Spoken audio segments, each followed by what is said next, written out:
Bring in live now Dr. Malcolm Davis from the Australian Strategic Policy Institute. Good to see you, Malcolm. Thanks for your time. How much do you think we should be reading into China's intentions from these reports? Look, I think that even if the spokesperson for the Ministry of Foreign Affairs had no information, I think everyone else has quite a bit of information. What we're seeing is China testing a range of new missile systems that can strike warships at sea. And so what the Chinese are trying to do is hold at risk US Navy aircraft carriers, allied naval vessels, including Australian naval vessels, with what's known as anti-ship ballistic missiles. And these test mock-ups in the desert are really designed to test those new types of missiles. Should we be surprised to think that China has somehow been able to get its hands on the intelligence to be able to essentially copy what the US is doing? Well, in fact, the anti-ship ballistic missiles that we're talking about are new. The US does not have these capabilities. So it is a new type of weapon. And it has the US concerned because the US does not have an equivalent capability. So the Chinese have developed this all by themselves.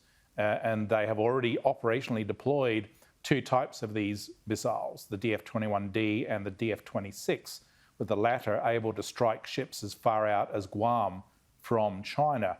And so what that means is that the Chinese can strike at our naval vessels at sea out to 5,000 kilometres, which is a fair range and certainly would bring Australian naval vessels under threat. So yes, we should be concerned. So more broadly then, Malcolm, when you do look at China's military capabilities compared with that of the US, I mean, what are we looking at when you make that comparison? I think what the Chinese are undertaking at the moment is a rapid military modernisation and expansion, with the aim being to be in a position later in this decade to be able to use military force against Taiwan. That is the critical mission at the moment for the Chinese military. Prepare for that conflict that could potentially occur in the second half of this decade. At the same time, as they're developing these conventional military capabilities, they're also expanding their nuclear capabilities with a substantial expansion in the number of nuclear warheads and missile systems being underway in the People's Liberation Army. So we should be concerned. Essentially, the Chinese are bulking up and preparing for the possibility of a major war occurring in the second half of this decade. And we need to essentially respond to that and start preparing for that potential risk. And that includes the sorts of actions we've been taking recently, such as the AUKUS agreement. And in terms of that, how is, leaving AUKUS aside for a moment, how is the US responding in terms of building up their own capabilities?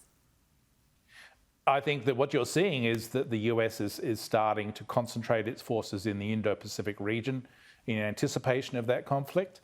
They're starting to coordinate with allies such as Japan, Australia, and South Korea to be better prepared. The recent AUSMIN dialogue in Washington, D.C. opened up the prospect for changes in US force posture that could enable additional US forces to operate from Australian soil. So these are all very positive steps in terms of trying to deter the Chinese from launching any sort of military campaign to take Taiwan. But if that deterrence fails, then be prepared to fight and defend against a Chinese move in the Indo-Pacific that could occur in the second half of this decade. And I think Australia is going down a similar track in terms of its defence policy following on from the 2020 Defence Strategic Update and then more recently AUKUS. Let's hope we can all avoid that outcome. Dr. Malcolm Davis, appreciate your analysis as always. Thank you. Thank you very much.